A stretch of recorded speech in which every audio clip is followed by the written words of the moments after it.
Would you rise and join me in the pledge of allegiance? I pledge allegiance to the flag The flag of the United States of America, to the republic which stands one nation under God, indivisible, indivisible, with liberty and liberty justice. and justice for all. Thanks, everybody. We have a real life. Oh, There we go. Holly, would you do roll call, please? Yes, Western Lane and WLFEA directors. Director Cindy Russell. Linda Stent. Here. Mike Webb. Here. Adam Holbrook. Here. And Vanessa Buss. Here. SPFR and WLFEA directors. Tim Mendolia. Jim Polisi. Here. David Carrillo. Lori Heppel. Here. Keith Stanton. Okay, we have a quorum for Western Lane Ambulance District. We do not have a quorum for SPFR or for Western Lane Fire and EMS Authority. But that's okay. So, any public comments? Do we receive any public comments? No. Anybody in the audience would like to comment? Seeing nothing. So now I'd like to do award a certificate of appreciation. We have, let me share my screen. We had, this individual did a fantastic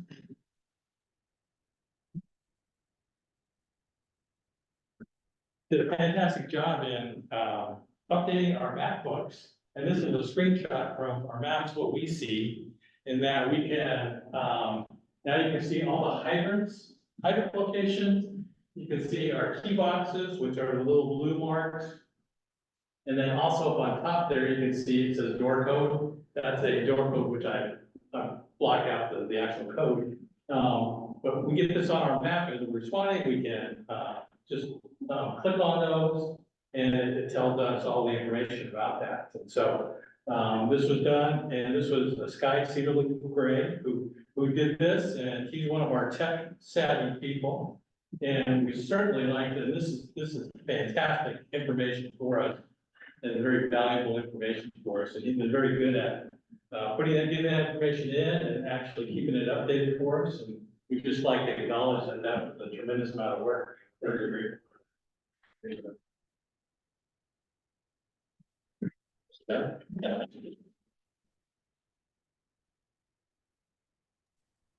These guys, how many hours do you got in that so far? About 60? Yeah. It is extremely useful. I appreciate door codes. When I owned the RV park, you had to have a code in. Exactly. They didn't have it, so the ambulance drove through my gate. They're not coming back and off it. Big sentence. Yeah, absolutely. Okay. So now we're going into our presentation by our auditor. Glenn, can you hear us okay? You are muted. There you go. Yep, there we go. I can. Can you guys hear me okay?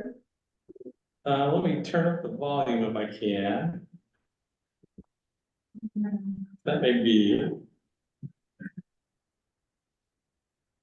Can you turn up your volume a little bit, maybe? I can, I don't know if I can turn my microphone volume up. How is that now? That'll work. I think the directors can hear you. Okay. Well, I'll just kind of jump in. I won't take much of your time because we don't have a whole lot to cover. Just gonna kind of touch on some of the high points. In a nutshell, I think what the various boards should be concerned about is, you know, what opinion is being offered on the three entity financials this year. And for all three entities, we are offering what is known as an unmodified opinion, also known as a clean opinion. That's what you're looking for. What that basically means is that in coming in and doing the tests of various account balances and transaction cycles, if with the finances for each of the districts, we didn't find any issues that would, under professional standards, require us to modify our opinion. So again, that's what you're looking for. I'm going to kind of jump through the three entities, touch on some of the high financial points, and if you have questions at all, please feel free to stop me and I'll answer questions the best that I can. I'm going to go ahead and start with Siuslaw Valley Fire and Rescue. When we, as I said, clean opinion, looking at records and overall condition of the accounting records and so forth, everything was very solid. Financially, and from like a solvency standpoint, district seems to be in good shape. One of the things that we look at or focus on when we're doing the audit is for each of the entities, looking at the primary operating fund of each of the districts. How does the district's fund balance carryover equate to operational expenses? So we take a look at the ending fund balance at the end of the fiscal year and figure out how many months worth of operating expenses that the unrestricted portion or unassigned portion of the entity's fund balance really equates to. What we like to see is a minimum of 3 months worth of operating expenses.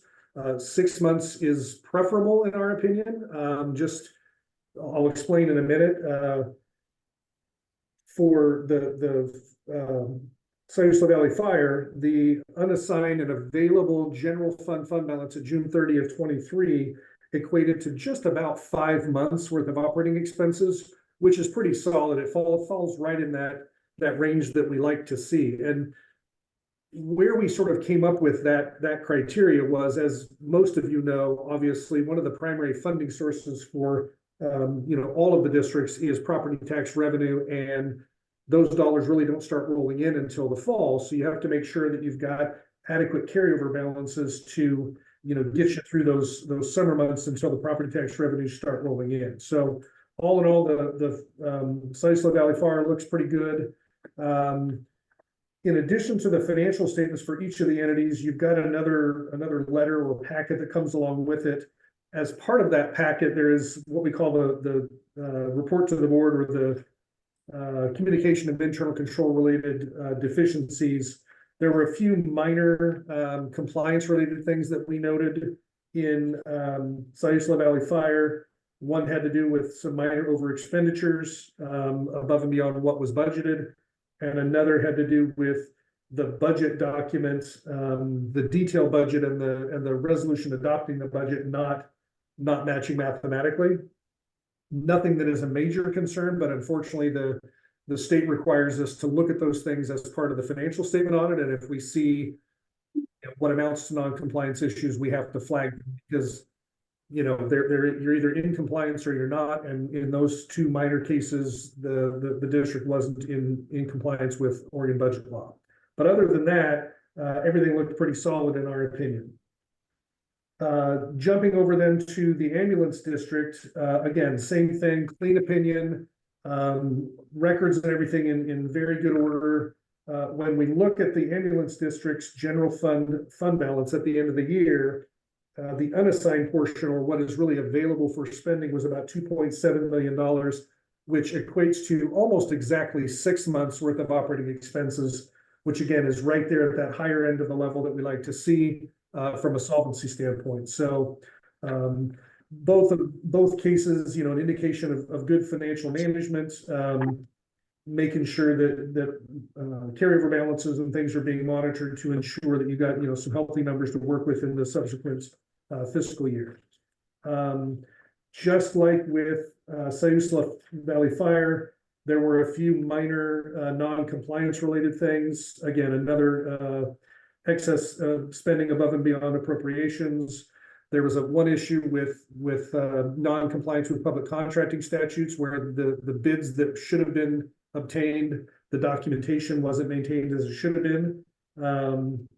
And then the documentation and review of journal entries that are posted within the system. We'd like to see that there's some supervisory review and approval of those journal entries either as they're happening or after the fact, just to ensure that there's another set of eyes being put on those journal entries, because it's the one area where the financial numbers within an organization can be adjusted or manipulated that don't flow through the normal processes of cash receipts and cash disbursements and those sorts of things, but nothing that we're super concerned about. It's just some tweaking of controls to strengthen things up a bit. For Western Lane Fire and EMS, again, clean opinion, records and everything looked pretty solid. Looking at the fund balance carryovers for the Fire and EMS Authority, not quite as strong or solid, if you will, as the other two districts, but we understand obviously the funding, for the Fire and EMS Authority come from the other organizations, so we're not super concerned about it. But it is something I think that you should monitor moving forward.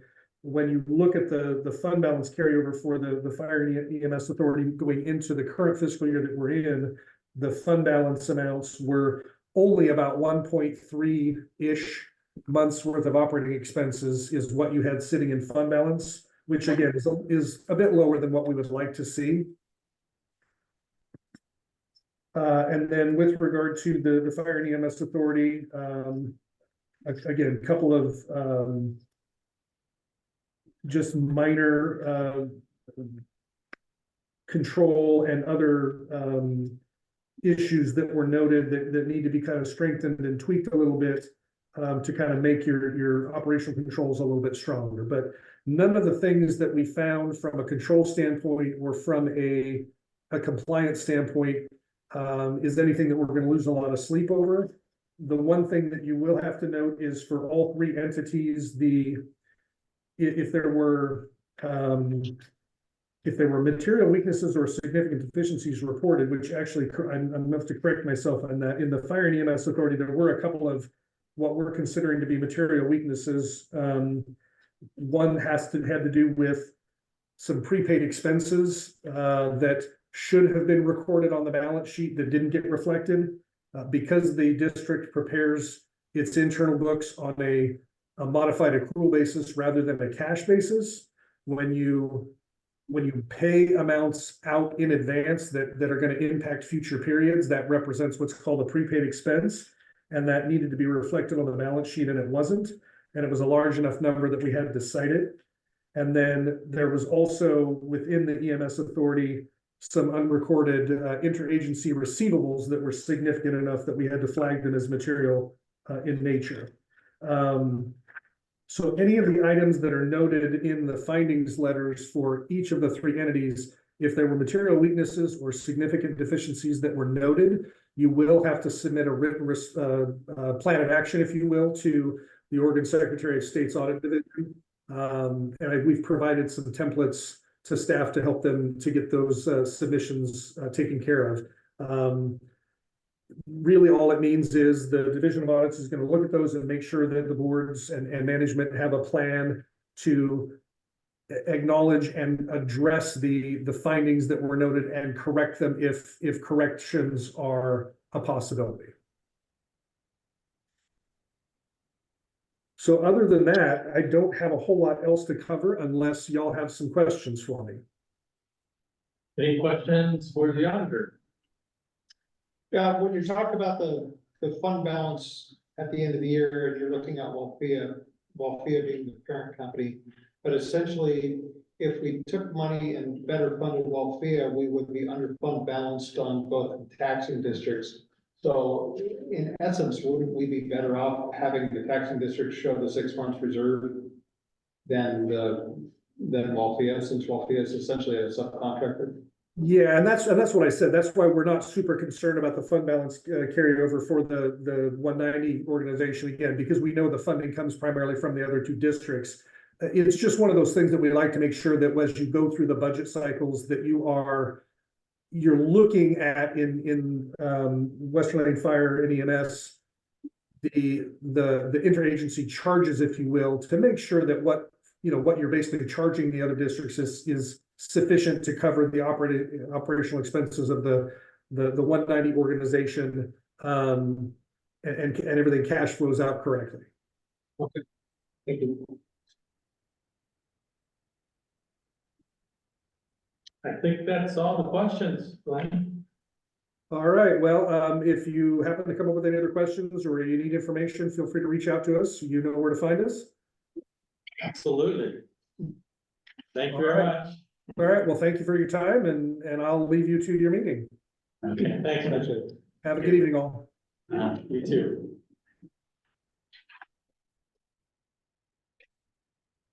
Okay, moving on, our agenda.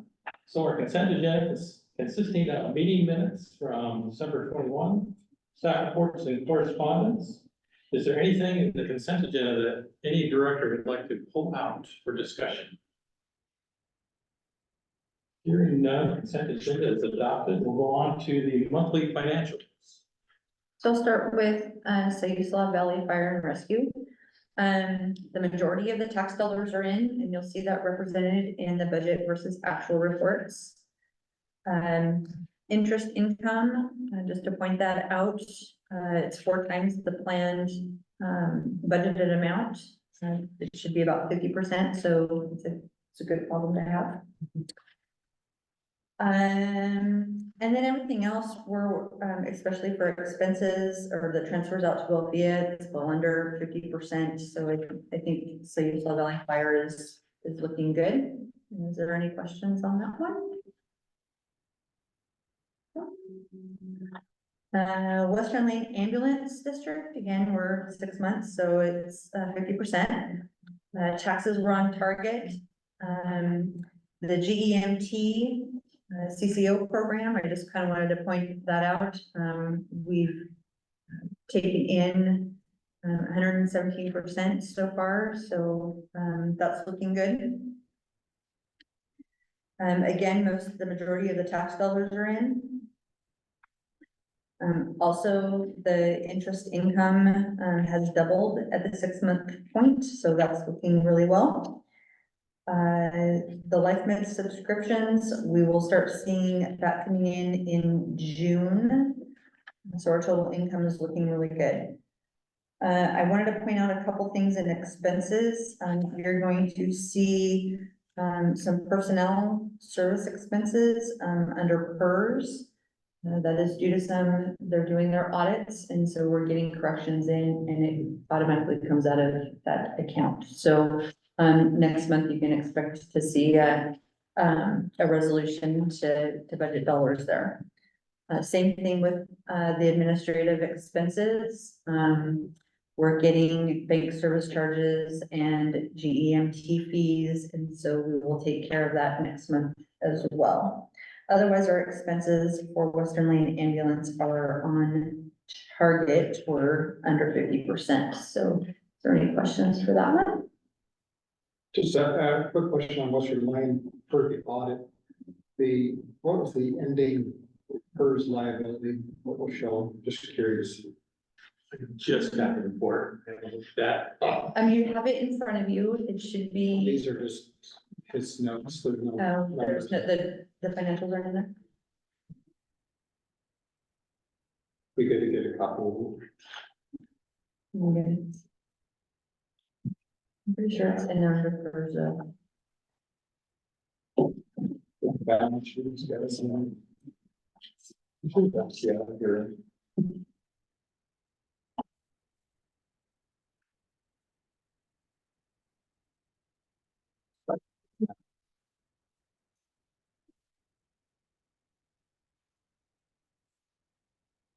This number fluctuates so much depending on assumptions, that I'm just curious as to what you're showing us here.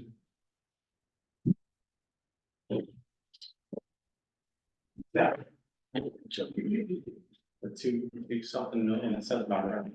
So that's a great reduction from the 3.4 million, that was the last time in. Yeah. So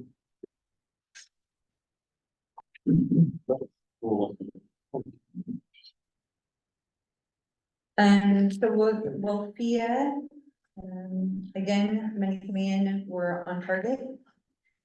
If you look at the Wolfer program for the HRSA and SAMHSA grant, we have requested funds and have received those in from both grants just for a quarter.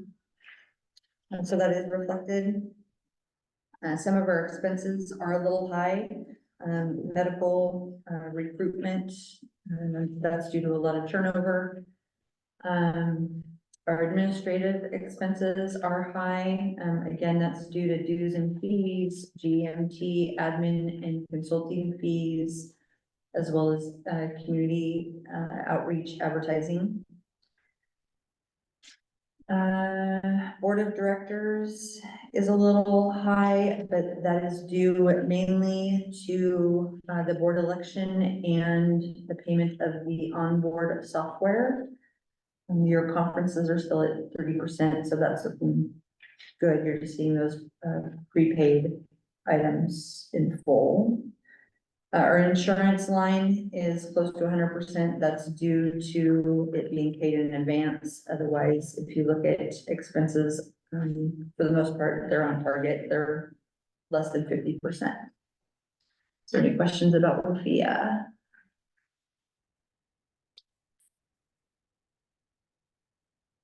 Thank you. So going on to old business, we have job descriptions from December 21st, the Wilford Plan, the WLFEA admin assistant, and firefighter EMT. Were there any questions or concerns or suggestions? Good. The policies, we had three policies: the personal appearance standards, internal controls, and financial management. We've sent you on the personal appearance standards. Sent you what we had received from staff, the employees. You've got the original, you've got what they have proposed. We'd also like to send you something sort of in the middle of those two from senior staff. So we'll be sending that to you, so you'll have three documents you can look at, and we'll probably push that on to the next board meeting. We've sort of tried to get in the middle of where they had. So look for that. We'll make sure we send them our version. Are you receiving any hard resistance? Anybody? Did you have a chance to read what they had submitted? The employees had submitted? I don't think I saw it. Yeah, I'll look. That we did. I thought we did, but maybe we didn't. So, no, it was, they gave us. They put a lot of thought into it. I mean, I read through the policy. Right. I've never seen comments. I could read. Or if it was sent as a separate document. It's there, I haven't done. page 51. It just came from staff or from our employees. Okay. Sorry, at page 51. So you've got the original. Original starting at page 48, so their proposal on page 51, and then we'll send, Yeah. what we're comfortable with. Yeah, I did. Yeah.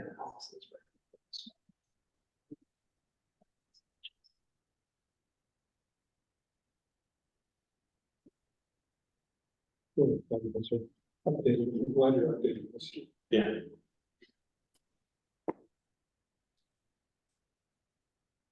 So we'll discuss it, we'll make sure we get copies of that. So the next, old business is the policy 101.2.6. On page 61, which is some proposed changes by Director Stan, in that policy, and that was considering, placing items on the agenda. Or how to place and how to be consistent with placing items on the agenda. And I did talk with the board presidents a little bit. And Cindy Russell, who's not here tonight, she's out of the country, she sent me a little paragraph she wanted me to read about this, and then we certainly open up to the discussion. So this is from Director Russell. At this time, I do not agree with changing the policy in regard to getting something on the agenda. It is apparent to me that this is a reactionary response to an isolated incident. Our board is not in the business of reactionary responses, rather responses based on occurrences that are more than one instance. The situation continues, and I think that it should be looked at and discover the root cause. Then and only then should appropriate action be taken. We cannot run this board on a knee-jerk mentality. This policy has worked just fine for many years.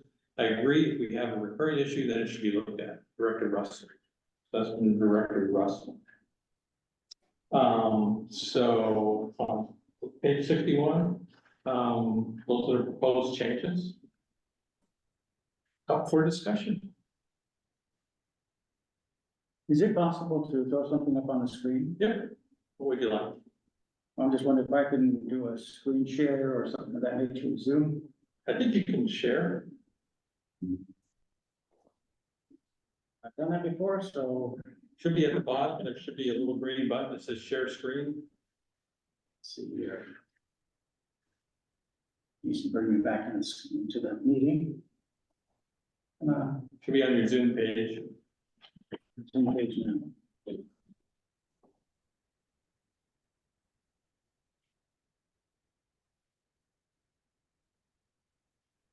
I was in. Seems to keep taking me out. So, let's see here, I guess I can just. That's back in. Is there? Do you want me to put up your changes? Let me get up here. See if I can get Oh, in again. Keeps popping me out.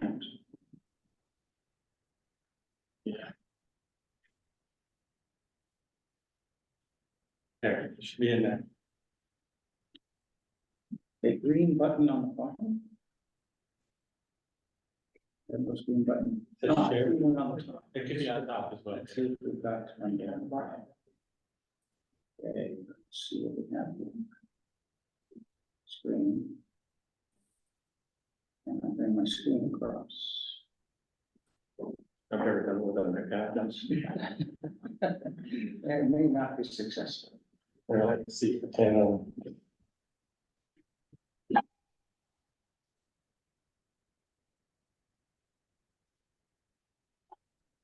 Hello?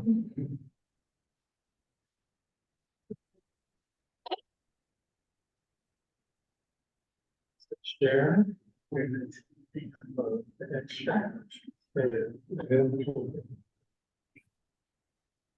All participants. All participants.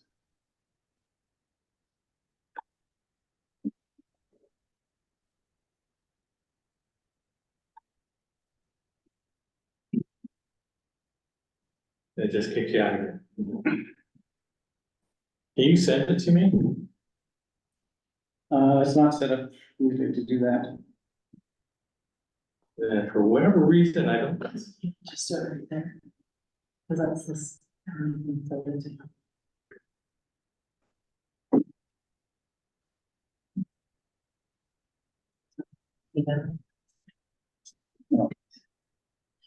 just send a document over.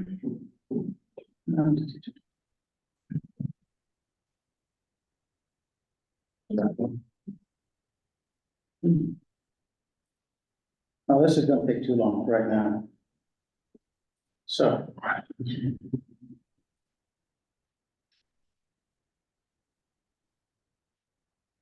Essentially, what I want to throw up there is, will establishing the procedure cause any harm to the board of directors? Will it damage the operation of WLFEA? Or will it interfere with the operation of our meetings? First question, is it gonna cause a problem?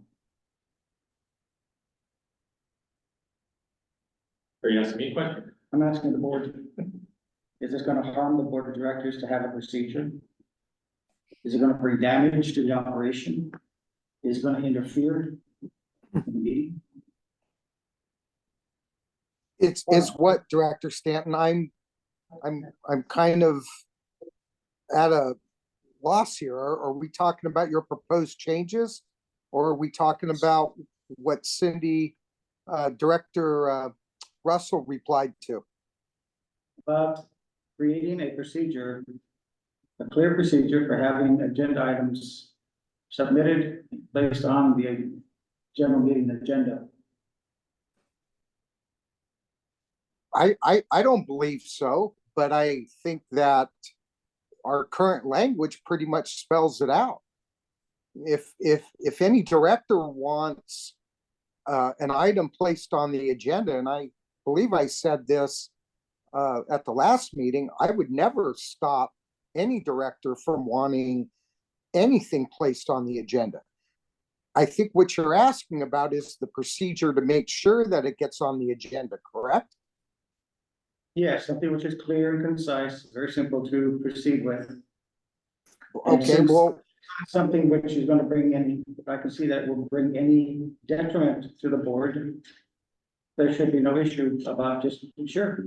So it's a little more defined, a little more, clear. I would agree with you on that, but to the standpoint that I think if we spelled it out, that if we gave that director the opportunity, or any director, if they want something on there, submit it to the board president within, I would even say 10 days. But as far as a written response, the way I feel about it is that if you want something on the agenda, it's not up to anybody to say that it cannot be on the agenda. I think we all should have a right to hear what everybody has as far as input. And then we listen to it in discussion and then proceed with it from there. But as far as nailing down that you have to reply within one business day or something like that, I also made this very clear. I don't check my email every day. I check it on Tuesdays and Thursdays. If there's a pressing need, I have a phone. Somebody can call me. What I provided was referred to as a straw man, just a starting point from which adjustments can easily be made until everybody is in consensus. You yourself just mentioned having a 10-day period. There is none of that in the current section of that policy. And that would Okay, so redefine then, it better. so then if we're paying Lexipol, Chief, what about having Lexipol revise that for us? So we're not wasting time doing it. Let them write it. Because that's agency content. Correct. And So- won't they do that for us? Probably not, since it's our content, but we can revise it. That's not a problem. Right, but don't they have to then implement it into our system? No, Knowing that would that- be- Okay, yeah, they used to require that any changes that they needed to be notified of. Do they still do that or not? they do not. Okay, fine. Well, then we can amend it. I would not say delete it. I would just say that we would amend that section to just show a 1, 2, 3 step procedure. Something of that nature. If that's what Director Stanton's looking for, I would have no problem, but I wouldn't say that you must or you shall. Absolutely not. Director Polisi, I'm gonna Yeah. kind of disagree with you on this one. I'm more going towards Director Russell. Okay. We do not need a policy change.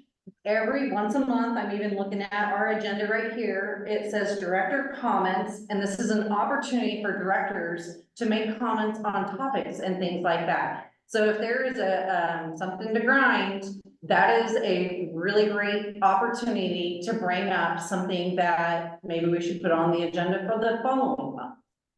If it's something, the other thing I think of, is it an emergency? Or is this something, it's a low hanging fruit? Is it something that has to get done right this very second? So why do I have to respond back to a 1 day, 10 day? You know, honestly, if there was an earthquake or mass, that would be different, right? But if we're like talking about policy changes and those kind of things, or we're talking about, just whatever. To me, that's not a pressing issue if somebody's gonna die. And so I guess, to go back to your thing there, it's not gonna cause harm to the board.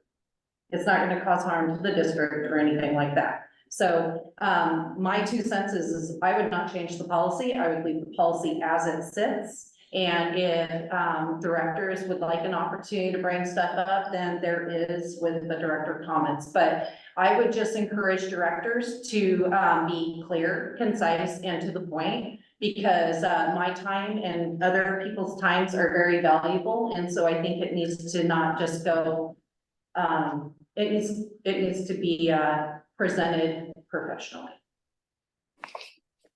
Thank you. So you're speaking about, having to bring it up in the director comments, putting it off a whole nother month, instead of going directly into the agenda.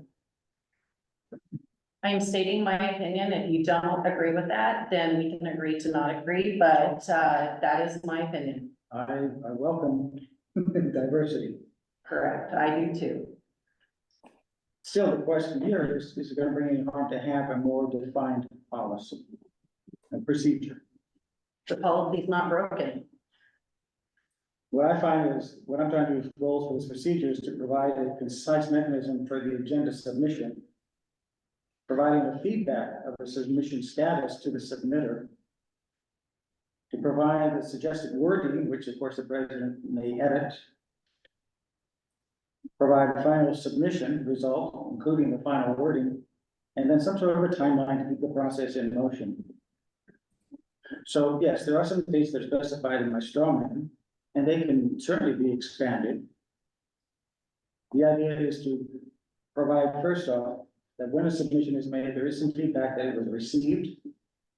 And then later on, what happened to that? Was it actually put in or not? Because I can see there will be some situations where maybe we should not.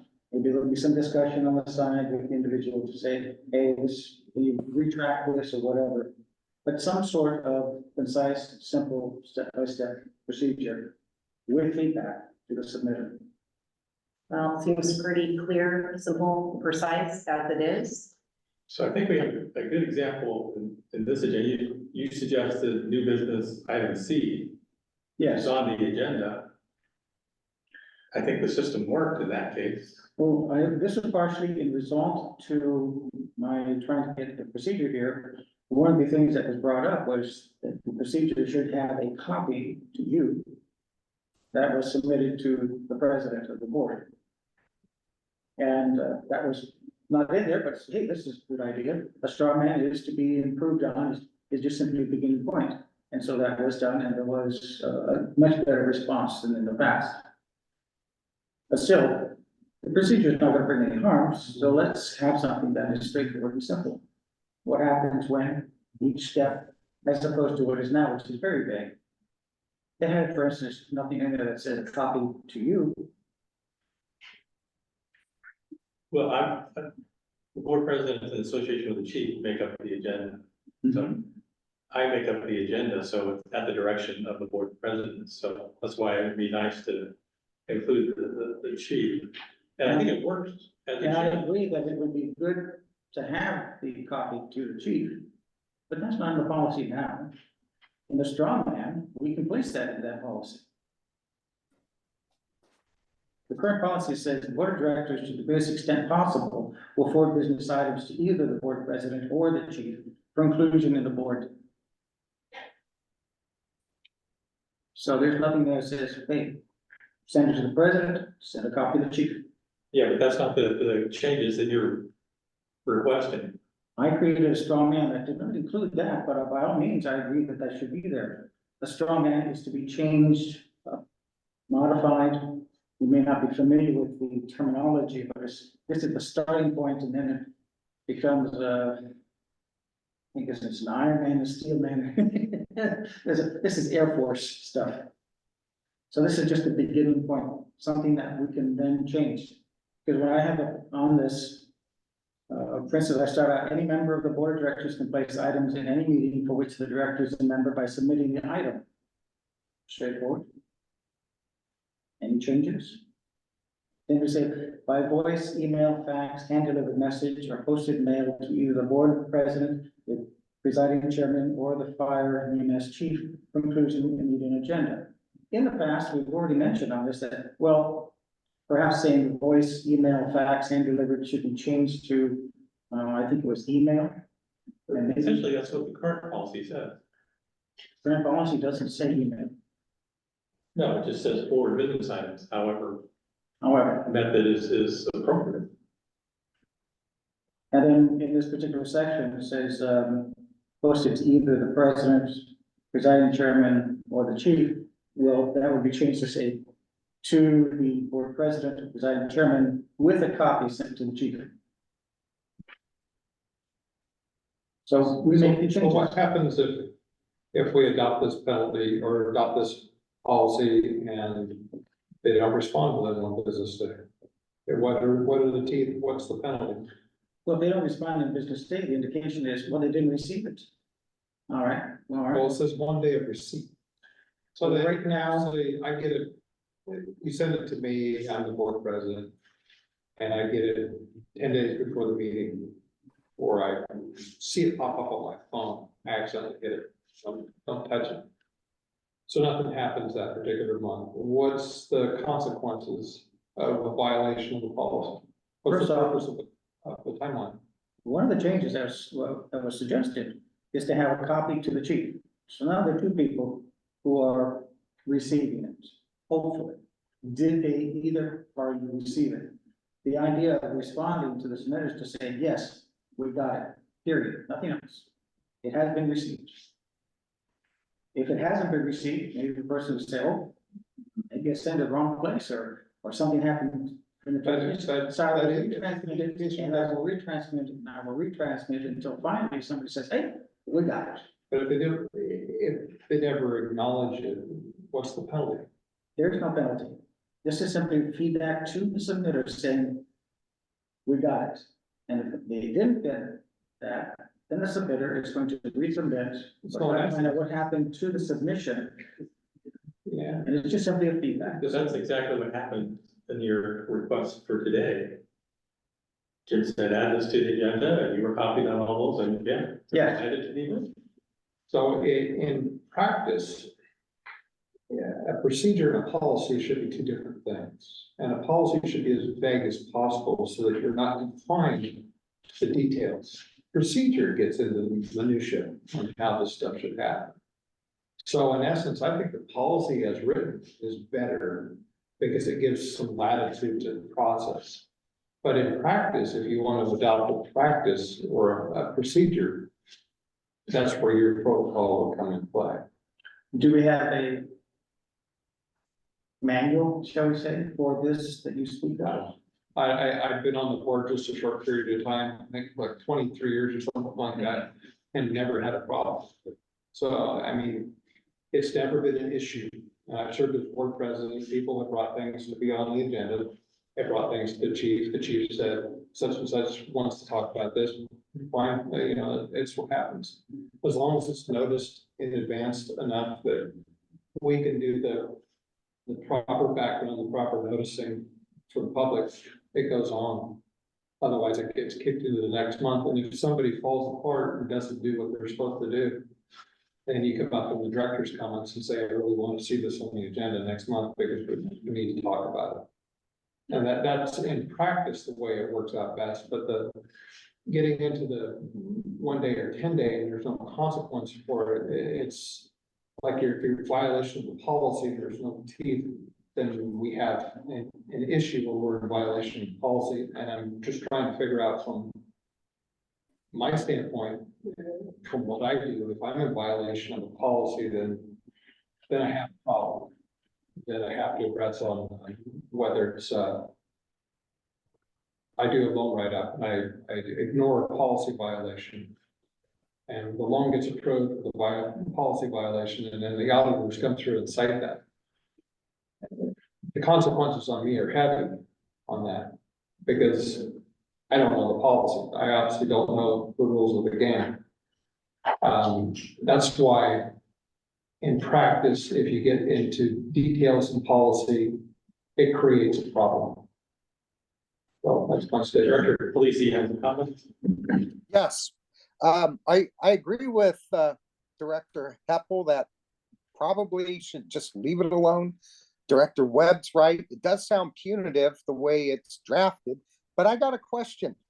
What about just putting a read receipt on the email and send it off? Then you know it's been delivered. You'll know that the director and the chief received it, and then it will be added to the agenda. We'll make sure that it gets there. I don't know.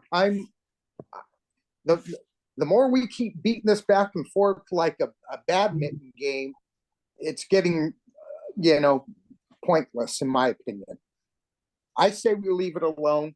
Just attach a red receipt to your email with your topic, and we'll make sure that it gets on the agenda. So if we want to put this to bed, and I say, I'll make a motion that we adopt this procedure change, or the change to policy. And if we can get a second, then we can take a vote on it. So on the WLFEA board, Did you make I'll make a motion that we adopt this policy change. a motion by Director Webb to adopt the policy change? Is there a second?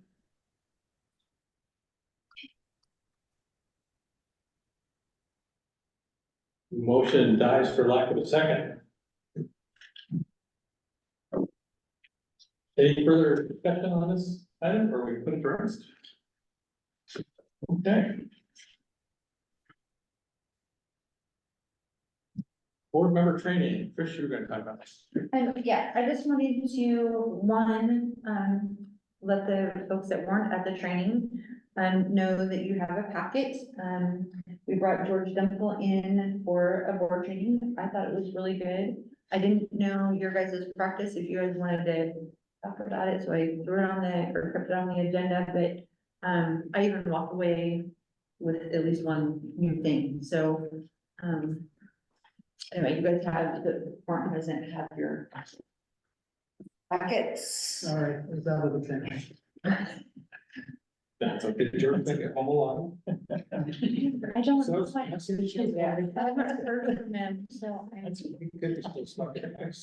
I'll send him in, I'll send him in.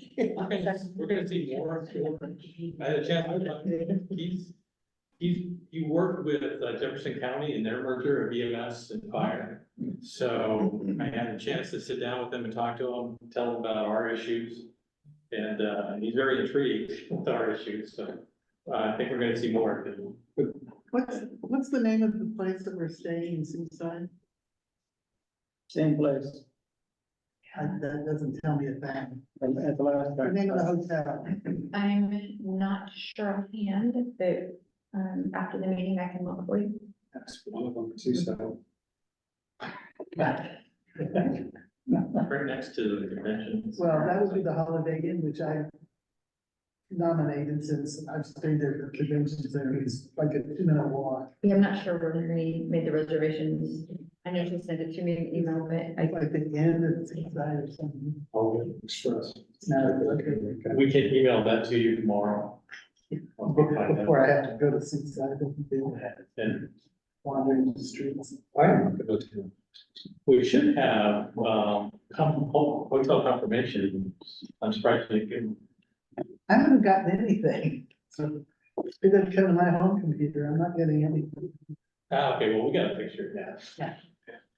So it's not that it wasn't sent, it's just that you didn't receive it. Yeah, so you can get it. Holly, she's gonna need help on her iPad, it's not working. Director Stent, and she's gonna come in next week. Yeah. yeah. Any comments on the training? Those that were with George or? George. That was very good training. Okay, good. I really liked it, and I welcome him here anytime. Yeah, Was it recorded? I don't think it was, no. Okay, going on to new business, we have, policies for review for next month, the 200 organizational structure, 201 emergency action plan, and 202 department agency directives. Now we want to talk about our strategic plan review, which is, the strategic plan is included in your packet. So annually, we do a review of our goals and objectives with our strategic plan. Last year, we did a workshop, it was a separate night, from the board meeting. So I just want to see some preference. I mean, it takes probably an hour, 2 hours to go through all the objectives and where we are, where we stand, any issues we're having. Would you like to do it just during a board meeting, regular board meeting, or would you like to schedule a different night for a workshop I'd just soon do it during the meeting. during the board meeting? I can do. I would too. Or I could do a Thursday, Friday. Okay, what was that, was that you, Director Policing? Or was that Vanessa? Or Director Policing? Yeah. I agree with Jim. It's Vanessa. Would she agree? Jim. What Jim say? I don't know. Director Policing, Director Policing, did you have a comment? Yeah, what I said was that to have the training, absolutely, George can come here. I welcome him. His training is invaluable. And Please. I would prefer that it be a separate time, but I mean, whatever works for all the directors. Okay, I'm flexible, but we would have to come in early for a meeting to make it work. On your work session report and review. you said Thursdays for Yeah, you. I'm. Typically, we try our meetings outside of board meeting on Thursday, so, and we'll do that for budget meetings. Well, rather than tie up 2 nights, I just soon tie up 1 night that's a little longer. But Yeah. I'm flexible too. Finance. Something that we need to do a significant update on. I don't think so. I think it's still, we have completed a lot of the objectives, but I think there's still the big ones.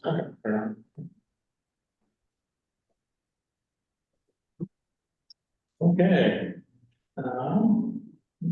So I think the consensus was during a board meeting, so we'll look at the next, we'll see, we'll try and make it nothing else on the agenda, or as little as possible on the agenda.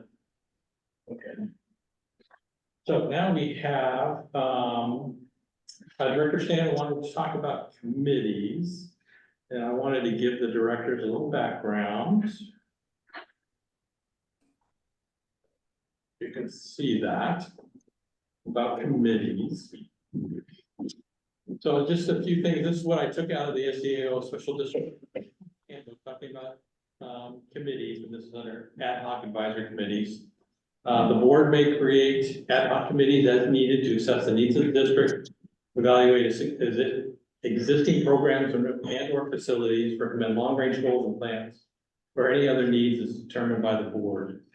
Any ad hoc advisory committees form will operate for such time as needed to accomplish the assigned purpose and may be discharged after the recommendation to the board any other time at the discretion of the board. So that's what SDAO recommends. Now, our policy, very similar, the board responsibilities, and this is in policy 101.2.9, which is board of directors policy. The appointment of committees and or representatives is a routine function of a board. What's a little bit different for us, I think, and I don't see this everywhere, but ordinarily the board president will make appointments with the concurrence of the full board. The appointees may be board staff and or citizen appointments depending on the position. So for example, our budget committee has 5 citizens. And appointments are made in response to statutory requirements. Civil Service Commission, which has 3 citizens, budget committee, like I said, 5 citizens, to study specific issues or to represent the district in associations or other interagency activities. So I think Mike or Director Webb, you're still our representative for urban renewal. And I think Linda or Director Stanton are on LCOG committee, so you've been appointed by. Particular authority and duties of appointees, whether director, district staff member, or citizen, are either specified by statutory requirements or will be set by the board president with a consensus of the board at the time of appointment. So essentially, committees do what the board wants them to do, as long as they're. And board appointments may be ad hoc or ongoing. So our current and active committees, we have an award committee, which is a staff committee with board representation. We have 1 board member, and I think right now it's Director Russell. We have a station feasibility committee, which again, I consider a staff committee with board representation. We're getting board input on the direction we're going.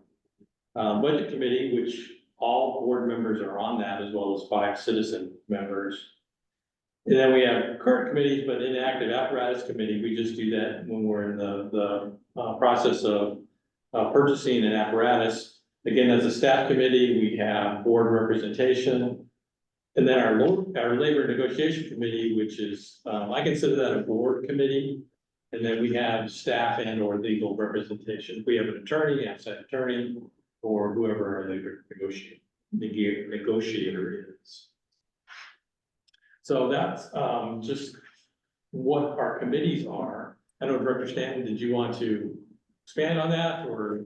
Well, so from what I see here, you're saying that the committees are typically staff committees with board representation. Just the they ones are that we not currently have. committees they're not board of director committees, they are really, your committees with representation.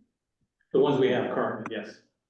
Okay. I'd like to say that, you know, out of those, I actually represented, and so did, Director Lacey. So we were part of the labor negotiation and I have a big background in it, so it made sense. And we did that as a team. Yeah. And then, the awards, I've been part of that. Thank you for putting that back up. And then I also, Blair can attest that I was part of the apparatus committee, and so I was able to do that along with Director Lacey. So we have actually very strong presence with those things, and yeah, the budget we've been involved in. So I don't think it's Chief's thing. I strongly agree, it's diversified. Well, I noticed that one up there says board committee with staff legal representation, as opposed to staff committee with board representation. So labor is a committee formed by the board, whereas apparatus is a committee formed by yourself and the staff. And where is it there? Okay. Is that, do I have a correct understanding? Well, I just told you, I've been on these committees. Or just being on, but No, actually participating. Yeah, I I'm think, not talking about participation. And I'm in the notes and everything, I'm not so. talking about participation, I'm talking about whose committee is it? yeah, so when I say staff committee. The labor is the board's committee, apparatus is the chief's committee. Because it is staff committee with board representation for apparatus, whereas the labor is board Yes. committee with staff Yes. representation, so just a different. Yeah. So like I'm on the station feasibility, but that is actually the staff's committee, I'm simply representing the board on his committee. And the board has every right to change that around as they see fit. That's true, that's true. But this is what the board is. But, you know, your board representation doesn't mean you sit in their meeting and don't say a word. I mean, you Of get course. input to whatever the committee's doing It's called representation. or ask questions. I think the way it's been set up that way has been prompted by the knowledge you have a station issue and you bring the board in to assist with recommendations. Yeah, what I see by representation is advice is coming from that person. Okay. But again, it's up to the board to decide what a committee can do, what their obligations are, and who's on it. And also presumably to have different committees than what have already been identified. Should there? You Should they wish to. Oh, yeah, absolutely. All right, I'm satisfied.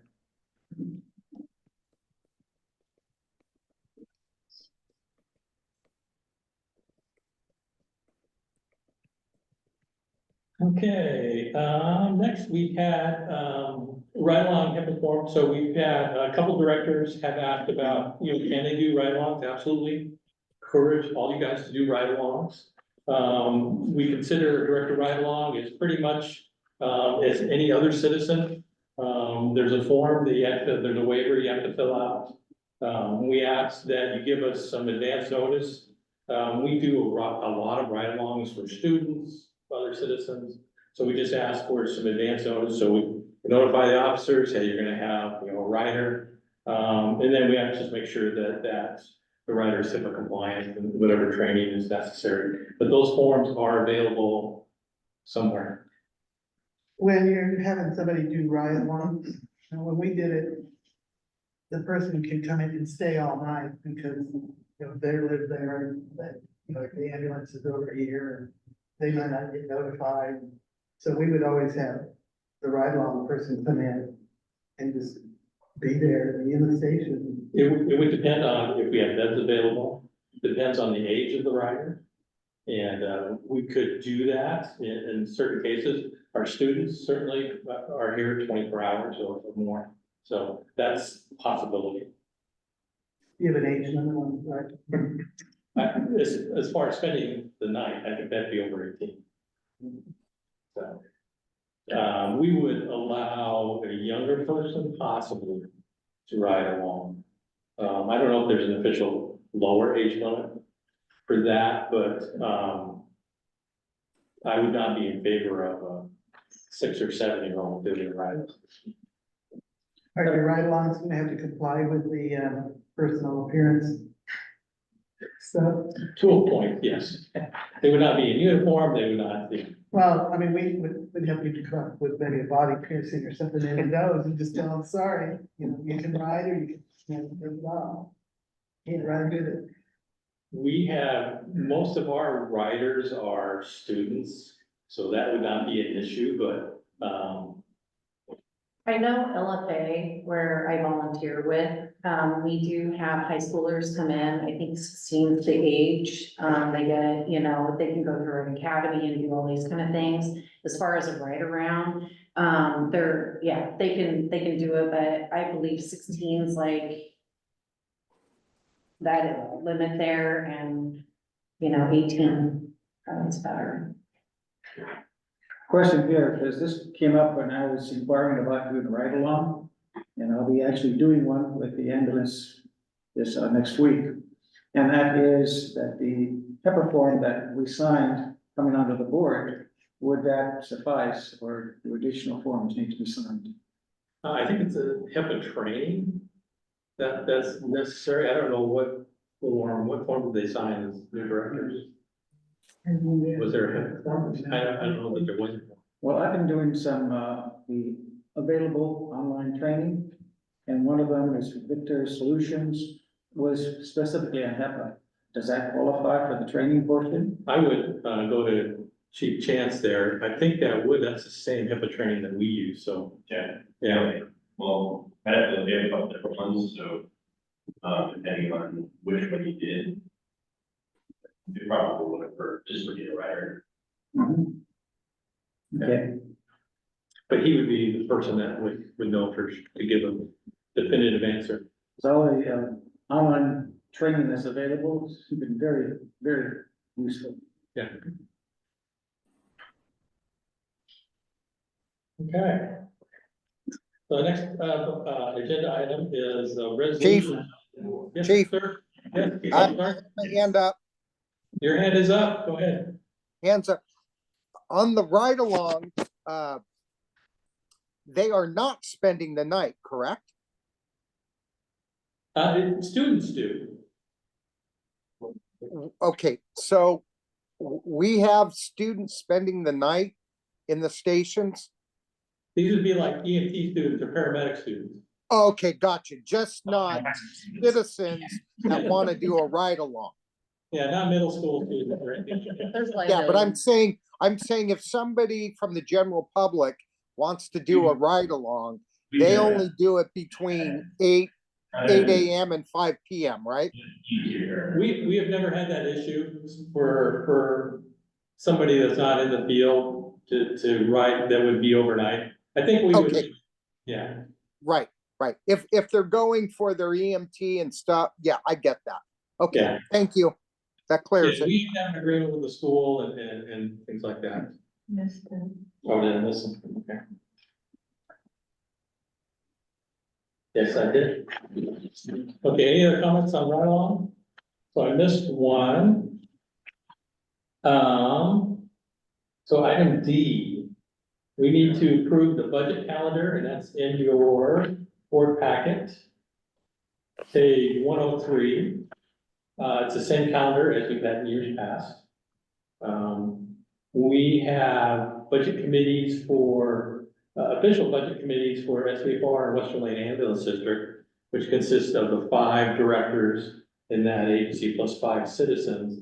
And then WLFEA is just the directors, or the budget, WLFEA is not a taxing district. It doesn't have an official budget committee. I'll make a motion to approve the calendar for Western Lane Ambulance District. Second. Second. Holly, roll call vote?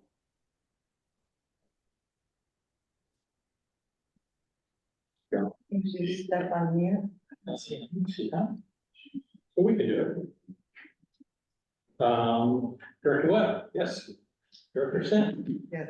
Director Holbrook? Yes. Director Temple? Yes. Director Stan? Yes. Director Polisi? Yes, Director Bus? Yes. Okay. Motion from fire. What's that? Did you get a motion from fire? No. 2 separate. Oh, that's right. We did, Yeah. yes. So pass it for Western Lane Ambulance System. We need a motion to accept the budget calendar. I make a motion to accept the budget calendar. Do Yeah. have a second. Okay. So, it's been moved, a motion made by Director Heppel, seconded by Director Polisi. Roll call vote, Director Heppel, Yes. Director Stanton, Yes. Director Polisi. yes, That's it, okay. Now, we need to appoint the budget officer. Budget officer.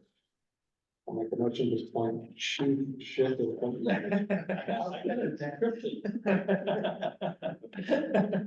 Yeah, so there's been a motion made by Director Webb, seconded by Director Stent. By roll call vote, Director Webb. Aye. Director Stent. Aye. Director Holbrook. Yes. Motion by Director Heppel to appoint the chief as the officer, Yeah. seconded by Director Stent. Sure. Okay. Director Heppel, Yes. Director Stent, Yes. Director Polisi. yes, Okay. This year. Oh, yeah, she voted for the calendar. Did she vote for you? Director Bus, Yes. she wanted to vote for budget officer. Yes, yes, yes. Thank you. Ah. Okay, now we have a SBFR resolution for moving some funds into our employee recognition fund. And this is, I think we told you, we had some significant contributions from an estate in the order of about $29,000, I believe. And we'd like to move that into employee recognition. And then just so you know, on the resolution that you had originally in your packet, I thought that it was, specifically to go to employee recognition, so the whereas statement has changed and has been updated in your packet. Do you want me to read this into record, or how do you guys normally do? No, it's part of the board packet. Right? Yeah. So. What page is it? No idea.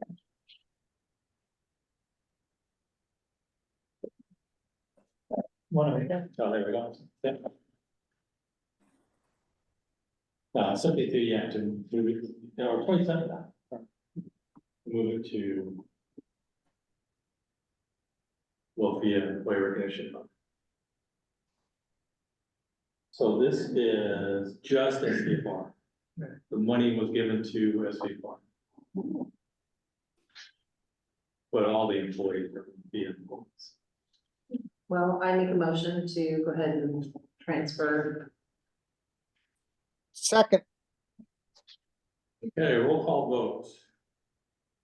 Director Heppel. Yes. Director Shannon. Yes. Director Polisi. yes, Okay, it passes. Thank you very much. So we use employee recognition for mugs. We use it for the banquet coming up. And What else have we used it for? Nothing, it's a form of here. Then the jack. Those are the big things. Yeah, what happened to the deck? They're on back order, That was- for everybody. So we're doing it in June, and it's 90 degrees outside. And that would not come out of employee recognition, that would be salary union. Okay. It was close. Oh, so you heard from our auditor, there were some findings. So, by law, they have to report those findings to the state. Most of those findings, if not all of them, have been corrected, but we're still obligated to report those to the state. And, we have, resolutions for all three entities. Correct? Correct. So we need, we'll do SAFR first. So the deficiencies were, authority staff lacks the ability to draft financial statements. Maybe you can explain what that means. So, basically, because, we are accrual base, most staff aren't going to know, how to create those financial statements according to, any of the requirements that, we have to adhere to. The only way to really correct that would be to go, if we went to a cash basis. So in this letter, the plan of action,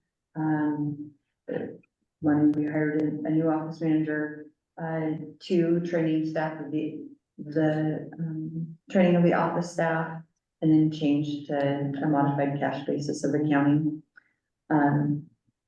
This will probably, kind of, was fighting with the auditors over this one.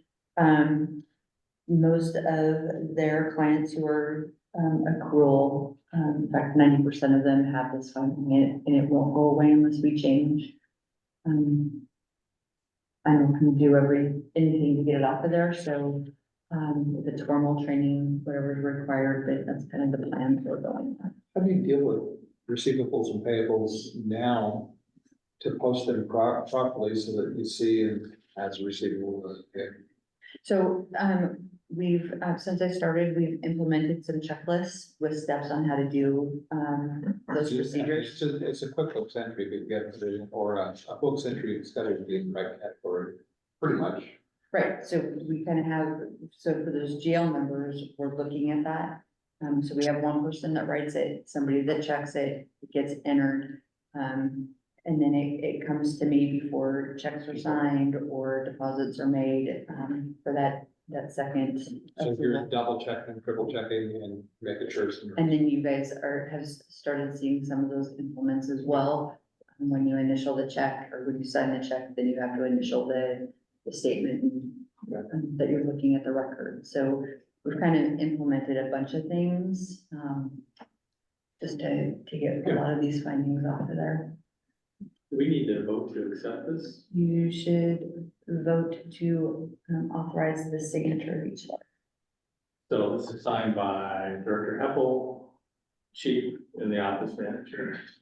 So we need a motion from SBFR to authorize those signatures for this, what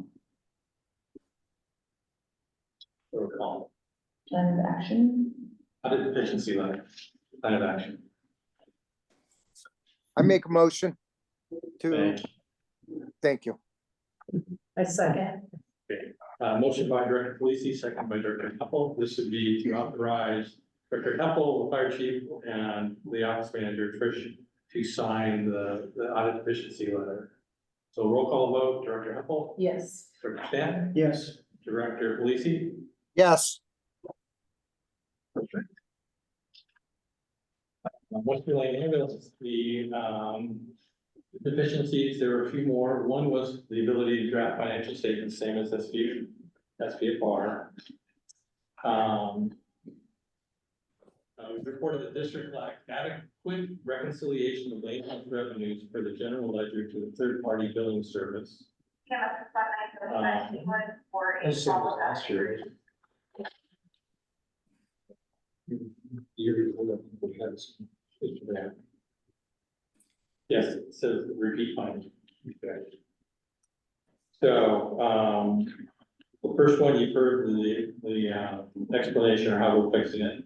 Second one, the reconciliation, training of office staff, implementation of reconciliation procedures, and the implementation of a procedural checklist. So employees do not miss this step. Do not miss a step associated with the process. So need a motion to have this signed by Director Russell, the fire chief, and the office manager. I'll make a motion. Motion by Director Stent, Second, seconded by Director Webb. Roll call vote. Director Webb, yes. Director Stent, Yeah. Director Holbrook, Yes. Director Bus. Yes. Thank you. Just out of curiosity, if this auditor had been doing our audit last year, they likely would have found the same deficiency on the ability to do the. It just hasn't been cited. Exactly. In the prior audits. These people were extremely thorough. And why you switch auditors every 3 or 4, 5 years. Yeah. I don't know if there's that many auditors in the state anymore. That's part of the best Harder to practices. find. Best practices anyway, you're supposed to stay. So for WLFEA, we had, I think, our auditor mentioned that we had unreported prepaid expenses. Unreported interagency receivables. Authority staff lacks the ability to draft financial statements again. And then lack of review and approval of journal. So I think we've implemented changes, for all. I'll make the motion to approve the WLFEA action. Okay. Second. Motion by Director Webb, second by Director Felici, and this is a vote from all directors. So roll call vote, Director Webb, Yes. Director Stent, Director Holbrook, Yes. Director Bus, Yes. Director Hempel, Yes. Director Stant, Yes. and Director Felici. Yes, Okay, thank you, everyone. Probably won't do the fishing. Okay. Hey, we're done. Now is the opportunity for any director to make a comment on topics not on the agenda.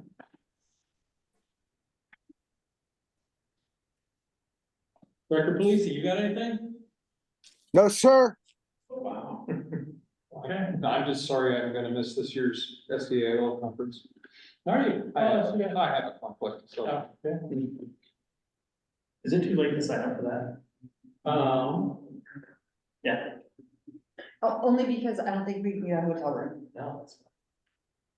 Plus mine was still reserved. No, I think she already released them. did you? Yeah, it's like, what, a week, 2 weeks? But I will just marry, Okay. and we'll see. Okay. Yeah. So it looks like I do have those days off now. Oh, cool. Question So I here, could go. If this. the hotels, one room each person, 2 beds in a room, I don't mind sharing. That's how I usually do conferences. Director Holbrook typically takes his family. Yeah. Would you mind sharing with 5 kids also?